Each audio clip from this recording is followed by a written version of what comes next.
thank you all for taking the time out of your hectic sales lives to join us for our webinar series. Revigy offers monthly topics on critical issues that help business-to-business sales executives, managers, and sales reps produce at the top of their game. All of our topics focus on two critical issues: sales planning and sales execution. So for today's topics, 5 steps to ensure you are executing your account plans, we're going to connect the dots today between developing a sales plan and making sure your sales teams are executing to the plan. The agenda I've planned include looking at what it costs companies if they don't execute on their account or territory plans. I'll also share some of the common pitfalls we see when we're working with our customers. I also want to quickly summarize the components of a great account plan that were actually shared during our February webinar. Then we'll switch gears, and I'd like to focus on the 5 steps to ensure you're executing against your account plans. We'll summarize then what the major takeaways should be, and then we'll address your questions in our Q&A at the end. So let's get started. CSO Insights surveyed over 1,000 companies during their most recent sales management optimization study and posed the following question: how would you rate the ability of your sales teams to develop an effective, comprehensive key account plan? And then they charted that against deal win percentages, no decisions, and loss percentages. And I think by looking at the graphs here that the results speak for themselves as to the decrease in win rates and the increase in no decision or loss percentages for those companies who felt their effectiveness in account plans either needed improvement or just simply adequate. Another look at that information, another slice and dice, if you will, of that same study and the corresponding data looks at the percentage of reps making quota when compared with their ability of the full sales team to develop those effective and comprehensive account plans. So I think you would agree with me, understanding the potential cost of not developing effective account plans by the information that's been shared here. So let's dive into a quick summary of what we discussed during last month's webinar about the process and components of a great plan. Again, last month our revenue topic was strategic account planning and really what separates the great from the weak.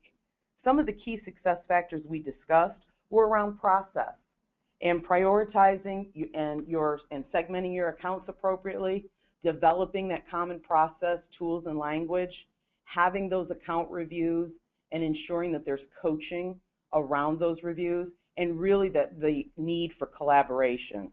And then with that, we paired that with the appropriate plan elements to really show what separates the great from the weak. And those elements were things around understanding the customer's goals, identifying and nurturing key relationships, leveraging customer value scorecards, building collaborative team-based and action plans, and then measuring the results. And again, you feel free to review that recorded session with the link that's available here at the bottom of this slide. But we all know even the most brilliant strategy or plan is of no value at all if it isn't executed well. And so that's what we're going to be focused on today, is how do you put your plan into action? So I thought I'd start by sharing just one more statistic. A recent strategic account management survey of 322 strategic account managers and executives indicated that they believed that only 11% of their account plans were effectively executed. Obviously, not good news.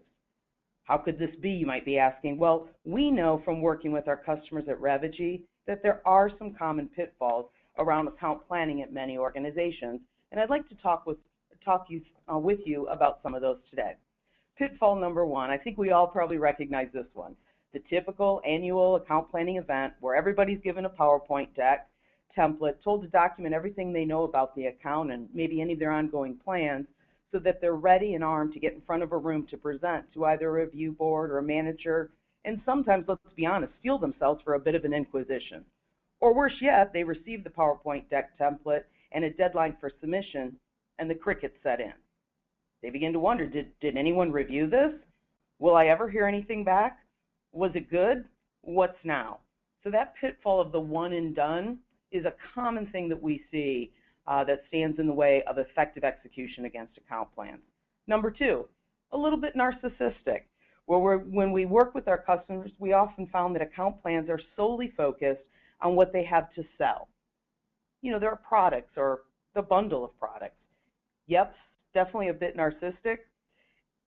And then, of course, pitfall number 3, that rear view mirror look, and really kind of those account plans always containing and showcasing what we already know has happened. And it's filled in with information and data that we know.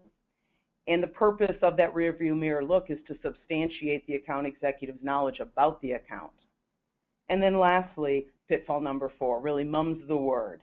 So those account plans that really never leave the building. So oftentimes they're discussed internally, if at all, and then promptly filed and forgotten. Could you be experiencing any of these pitfalls at your organization? Well, I thought I'd share with you some good signs to look out for. So perhaps your account team is shocked or you're blindsided when you learn that there's been a big change in direction or management that's either had a short or lasting long-term effects on your overall relationship and your overall ability to drive revenue with the account. Or perhaps you find that your customers view you as a vendor and will primarily ask you to respond to a product evaluation that's currently underway. Or do you have different business regions or units who are all out pursuing their own quota goals without really a clear idea of the overall account strategy? Ultimately, that tends to drive chaos and a very non-cohesive approach, or maybe it's in the final hour, and that big must-win deal is killed when it lands on the desk of the CFO for signature, or it just simply plummets on the list of priorities because it's not tightly connected to key company strategies and priorities. So through our numerous organizations with leading organizations across the globe, we'd like to provide you with what we believe are the 5 key steps to ensure you or your teams are executing against your account plans. So let's get started. We're going to talk today about using your account plans for quarterly reviews. Really, what are the 3 critical areas for establishing account goals? Understanding, do you have the right information to drive execution against that account plan? And then how do you leverage that account plan for deal execution? And really, very importantly, how do you make sure you keep that account plan evergreen and avoid that one and done effort that we see in so many organizations? So let's get started and talk a little bit about how you can use your account plans for quarterly review. So we believe here at Revity that a quarterly review must be done both internally and externally with the customer. So first, let's take a moment and look at what we find an internal account plan review is. What is it? Well, we find that it's when it's hosted with the entire account team, gathered either physically or remotely, and it includes key folks like the account executive, sales management, maybe your solution engineers or professional services, field or corporate marketing, and customer loyalty resources, that you get the bonus of that group think, and really the true application of critical thinking across the business lines. We also find that it allows the right platforms for ensuring that everyone on the team is aware of what are the key customer strategies, and then what are your key messages. And it provides that vehicle of communication and discussion around perhaps those marketplace challenges that are going on both internally and externally at your customer site, and how those can potentially affect your goals with account. And finally, what we find is that internal account plan review allows the team to have a consistent method of the entire account planning cycle, not just the planning portion, but it gives them the opportunity to review where they are against the plan and make sure that they can recalibrate as necessary based on those things that can change, again, both externally or internally within your customer's business. So let's take a moment to discuss then, in conjunction with that, why we believe you should be doing internal account plans and what we're really seeing out there in terms of best practice. So, not only is this the place to establish your goals for what you want to achieve in the account, it's also the quest for a win-win account plan. We'll talk a little bit more about that in a moment. It also allows you to understand the critical importance to identify and capture those milestones and all the actions that's going to allow your team to track their progress ultimately towards what the internal goals are for your customer. As we all know, the ability to hit milestones many times requires the commitment of internal resources across the organization and many times outside the sphere of the account team. We know that teams need support many times from product management, maybe industry specialists, support teams, maybe the company executives, and the list goes on. So when we know that the easiest way to secure resources, maybe the only way in some of our fast-moving lean organizations, is to clearly define what we need, why we need it, and what the outcome of those actions can be if they're successfully applied against our account milestones. And of course, an internal account plan provides a common platform of collaboration across the entire organization. And so we've talked a little bit about the what and the why for internal. So let's turn our attention to the external account plan. So we find that this is often a missing element when we initially engage with our customers, is actually taking it outside of the organization and having an external account plan review with your customer. So really kind of what are these? Well, they're really scheduled collaborative planning sessions with your customers that allow your teams to do a couple of things. One, of course, outline where you've been, how you're doing, and where you'd like to go. But also, what are those key execution and planning steps that clearly outline the plans in areas such as relationship development, access, sponsorship, key meetings, and finally, how are they going to jointly with the customer measure progress and success? Again, why are these collaborative reviews so critical? Well, one, it ensures you're all on the same page. There's also an agreement with your customer as to how value will be measured. It also allows for either initial or continued access to customer executives and positions you where we all desire to be, at the planning table, where key decisions are made within our customer organizations. And of course, we all know our ultimate success is directly tied to clearly understanding where our customers are going, how they're planning on getting there, and how they'll know when they've arrived. Of course, with most things, there's some common mistakes that happen even with the best intentions. So I'd like to share a few of these with you here. And just a reminder that these are items that the teams, and mostly importantly, sales management and leadership, want to be cognizant of to ensure that those quality reviews are happening both internally and externally. So when we work with our customers on conducting internal business reviews, we share some of the following best practices. We encourage them to make sure that both your internal and external reviews are scheduled in advance. We typically find that best practice is quarterly if these are key or strategic accounts, so that the teams are consistently recalibrating as needed and ensuring and checking to make sure that they're making progress against their goals. We also want to make sure from an internal perspective that we're conducting it with the entire account team. We often recommend that people do those right directly from the Revigy tools, so as they discover new items or make changes, that they're making them live inside of the system.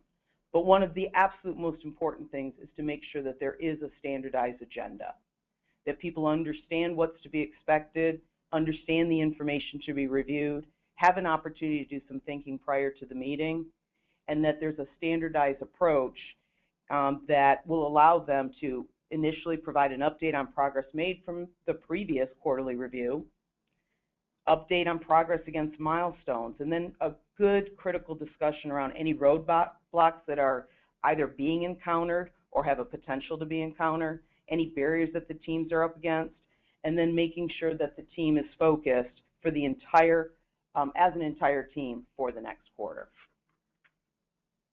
And of course, when we talk about key best practices for that external quarterly business review, it's imperative really that the team ensure that they have a clear definition of where there's opportunity within the account by looking at things like current white space, current relationship, and a documented understanding of their customers' goals and their strategies to achieve those goals, so that when they do an external review with their customer, that they have a clear roadmap of where they're going, and also something to share in terms of understanding and to validate understanding with the customer.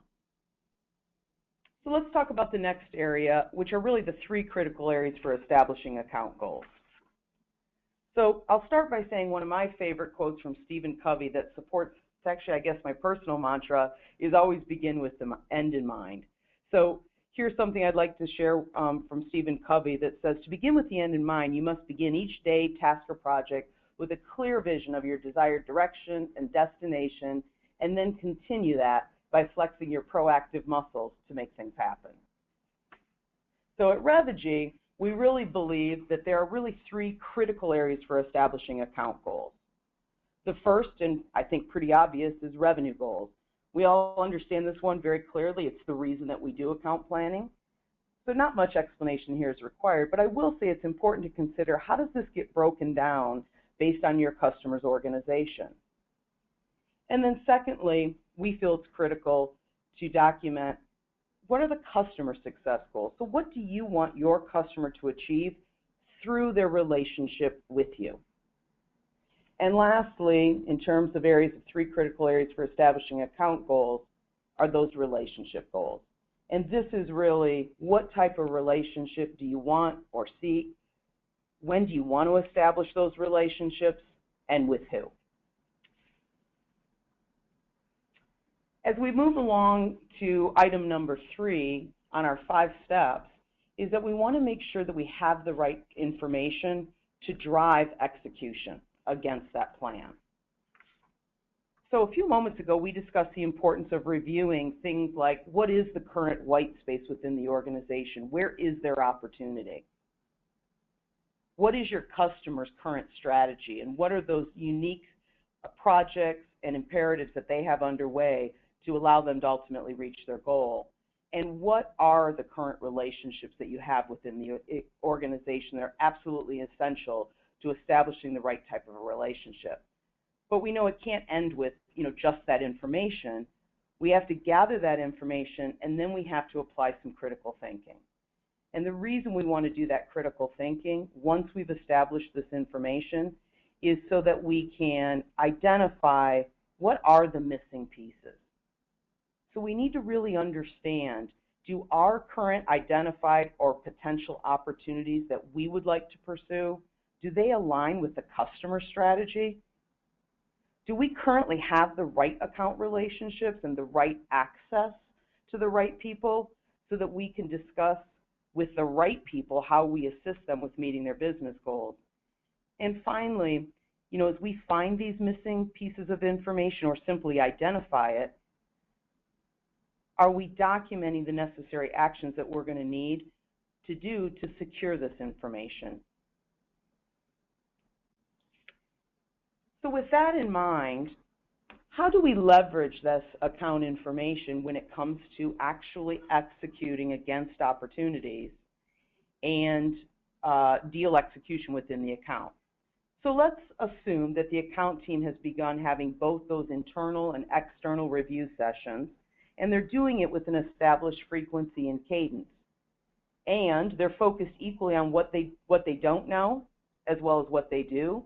And they've begun documenting where there's potential, and most importantly, they have a clear idea of how it aligns with the customer's goals and strategies. So with that in mind, how does the team leverage this information? Because remember, again, my personal mantra is, let's begin with the end in mind, which of course is driving revenue. So I love a good story, so I thought I'd take a moment to share one with you that came from one of our customers that they shared with me during a recent 2015 planning session that I think beautifully illustrates leveraging the account plan for deal execution. So here's what they shared with me. They said that one of their sales VP was contacted by one of their customers to attend a meeting where they wanted to discuss an escalation. So apparently a current solution implementation was underway, and they were running into some difficulties, and they wanted to discuss that with the sales VP. So as part of her prep for this meeting, she contacted their internal escalation team and put them on alert, as we would all do. Well, she then accessed a customer strategy map that one of her account teams has assembled as part of their internal account plan and had recently reviewed in one of the account planning quarterly sessions. Well, with doing this, what she discovered is that there were actually 2 current opportunities in the pipeline that were directly tied to one of these customer strategic initiatives. Now, that shouldn't be too surprising, except that she realized that the project underway for which there was a current escalation that she was having the meeting for was also tied to that same strategic initiative. So using this information, She prepared for the meeting, attended that meeting, clearly understanding that what was currently having issues was also tied directly to two other very large must-win opportunities. When she came out of that meeting, she contacted the escalation team, as usual, but armed with the information that there was even more at stake than just customer happiness, is that she was able to share with them that it was directly tied to two key must-win deals for a very large amount. So with that information, the escalation team immediately put top A performers on the team, some A players. They also got some of the customer executives within the organization involved with resolving the escalation issue, and they were able to ramp up and more quickly resolve that issue. And I'm happy to report that the story has a good ending. Given that information, their customer loyalty was intact, and they were also able to close one of those current opportunities. And the team believes that the proper response, moving it quicker, having customer involvement, and truly understanding how everything connected at their customer organization allowed them to get ahead of the game and also drive additional revenue through that account. Some other examples of how some of our companies and customers leverage account plans. So I think that one of the things around alignment with the customer goals and strategies is to make sure that those budgets and commitments that are all absolutely critical to make sure that our deals get done is more easily and rapidly secured. Also, we see that some of our customers are utilizing the mapping of their customer strategies and goals to assist their sponsor within the organization to build business cases and ultimately gain approval on the investments for some of the recommended solutions. We've also seen customers use visual representations of current relationship structures to provide a vehicle of communication with their internal coaches and sponsors so that they understand and support the overall relationship goals, and also so that they can work with their customers, sponsors, and coaches to achieve some of their overall relationship goals, and so also that they truly understand the risk. So there are those that we all know inside of an organization at the account level that may have declared themselves neutral, or they've declared themselves a preferrer of the competition.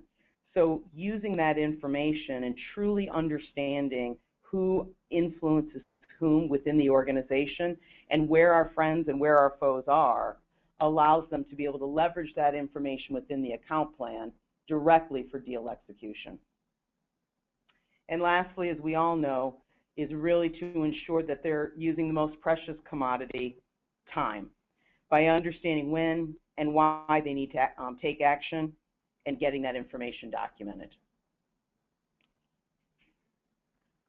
So let's move along to number 5, keeping the account plan evergreen.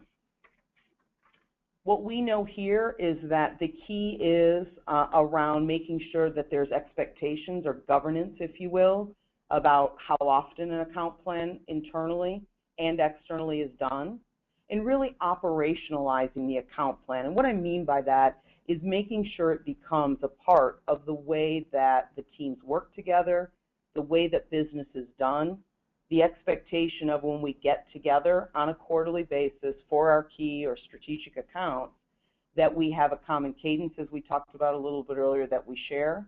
We not only get together so we can ensure that we're doing a good job by displaying everything we know about our customer, but that we get together and we celebrate when we find something that we don't know, and that we ensure that we have the right actions in place, because we often find that when we identify things we don't know, it often leads to opportunity.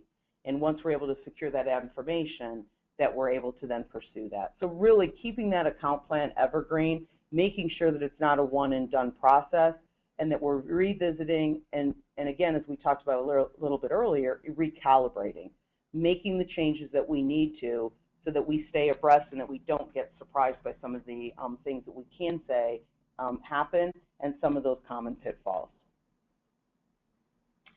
So real quickly, let's summarize what we talked about today. Those 5 steps to ensure that you're executing against your account plans, We talked a little bit about making sure we use that account plan both internally and externally for quarterly reviews. We also discussed the three critical areas for establishing account goals. We suggested that you think of that in terms of what are your revenue goals, what are your customer success goals, and then what are those relationship goals. And then assessing, do you have the right information to drive execution? Where are their holes? Where is their mystery? Where don't you have information about your customer? And then how do you go about getting that information and determining if that presents opportunity in itself? We also talked about leveraging your account plan for deal execution and the key strategies that we see our customers and many others in the industry using once they have that information documented, using that to ensure that they're executing against the current opportunities. And then lastly, we talked about the importance of keeping that account plan evergreen, making sure that you're operationalizing it, if you will, and making it a part of the way that your account plans interact with each other, the way they conduct their planning sessions, the way that they're expected to recalibrate as new information presents itself, and really making sure that there's an expectation from the top of the organization down as to what account planning looks like both internally and externally within your organization. So with that in mind, I'd like to thank you for your time and interest today. And of course, we hope that you'll join us for our next webinar, which is the missing link in account planning, customer collaboration. And that's going to be held on April 15th from 1 to 2 p.m. Eastern Time. We have provided a link there for you as well for you to register. And of course, you'll also be receiving an invitation via email post to this session so that you can continue to participate in our revenues here at Revgy and learn more information about some of the missing links in account planning, what great looks like versus good, and then most importantly, how can you ensure that you're executing against that? So what I'd like to do is take just a real quick, brief moment, and for those of you who perhaps are not familiar with Revgy, I'd like for you to allow me to do a very brief introduction. Revgy is a technology company, and our technology helps make sales planning and execution happen. We pride ourselves on providing intelligent sales playbooks and collaboration, account planning tools, and opportunity execution tools. Some of the things we discussed today: relationship, customer strategy, and white space mapping. Some of these tools that really help sales management and sales teams to develop strategic account plans, execute on opportunities, build effective territory business plans, and channel partner plans that will really drive revenue growth. We're fortunate enough that our clients represent some of the leading sales organizations, both big and small. These logos here, of course, represent just a few of our customers, and I appreciate you allowing me that brief introduction to Revgy. So, Michelle, I think I'll pass the baton back to you and see if we have any questions and that we've allowed our time to answer those. Thank you, Jennifer. That was a great presentation. We actually do have several questions, but before, I would like to let all of the attendees know that as a thank you for attending this webinar, we would like to offer you a complimentary copy of the 2015 Revgy Account Planning Template. This valuable tool will be available by the end of the month, and if you're interested in receiving a copy, all you have to do is email me. It's up right there, mvaldez@revgy.com. We will now move on to the questions. The first question comes from Richard, and his question is, he said, you discussed conducting account plan reviews with your customers. Can you share any ideas around how we can position with our customers that we want to review our account plans with them? Because it's not something we really do today. Yep, we hear that often. Thank you, Richard. And really kind of what I would suggest is that you really start with, identifying and validating that you have a coach within the account. We often find that people will identify someone as a coach, and when questioned as to why that label is applied to a certain individual or group of individuals, that we often hear, well, they will take my meetings, they will take my calls, and what we want to make sure is that really what a coach is? we would ask that you focus on making sure that you have a coach that's actually providing information, aligning with you on some of your account goals, helping navigate within the organization. If you don't have that person, I'd recommend that you focus on developing that as one of the first steps. And then once you have the right individual within the organization that truly is a coach or a sponsor, is that you begin sharing information with them. And by information, you're looking to, to validate some of the information we talked about today. Provide them with a visual, representation of what you believe their overall company strategies and goals are. And remember, it doesn't have to be perfect before you share information with the coach or sponsor. And actually, sometimes what we find is it works in your best interest if it's not 100% complete or done, if you will, when you share with them. Because what you'll find is that once you share things with people and ask for feedback, like we believe this is what we know about what you guys are ultimately trying to achieve, is what they'll find is they'll look at it. Visual representation is key. It's very easy to do versus looking at lots and lots of words on a page. Is that they'll look at that, and if there is something that maybe needs a little tweaking, or maybe you do have a question mark, is that they're much more likely to revise it or give you that missing piece of information. And what we often find is that once they've done that, they begin to take ownership. So if they've put their mark on it, if they've given you either the blessing that it's correct or helped you identify some missing pieces, they now own it. So, our customers have actually shared that when they start that process, that their customers are typically thrilled that their vendors and partners want to collaborate with them. So I wish you luck on that, but those are a couple of key things that I'd be focused on, Richard. Great answer, Jen. We are getting a couple of questions regarding if this webinar will be available, if it's going to be recorded, and yes, it will. Everybody who registered will receive an email in the next couple of days with a link to the recording, and you are free to pass that along to any of your colleagues. We have another question that just came in from Jennifer. She said, what are some of the best practices for operationalizing the plan internally? We are struggling with making the account plan a consistent part of our sales team's activities.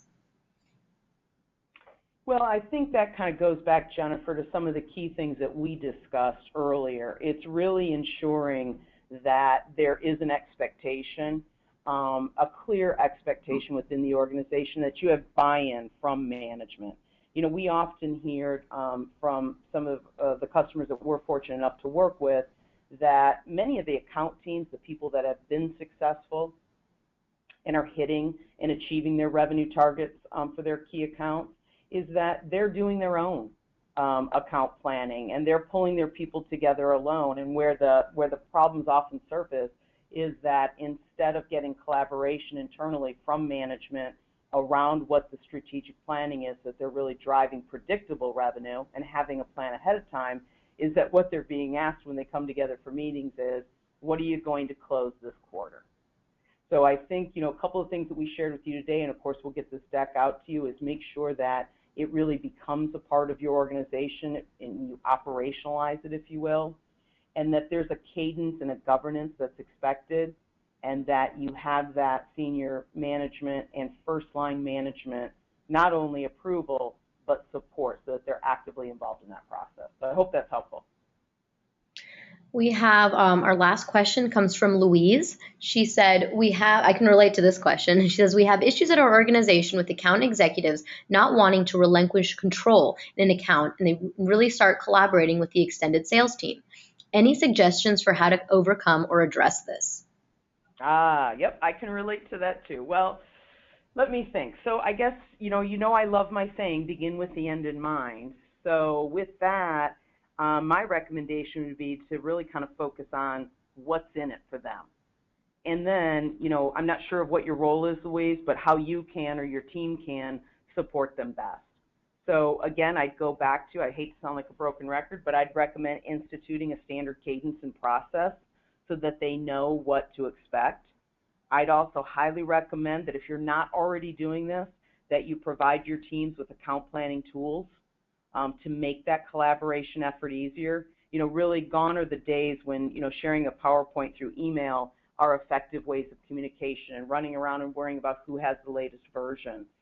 So again, you may be doing that, but if not, that's an area I definitely would ask that you think and take a look at.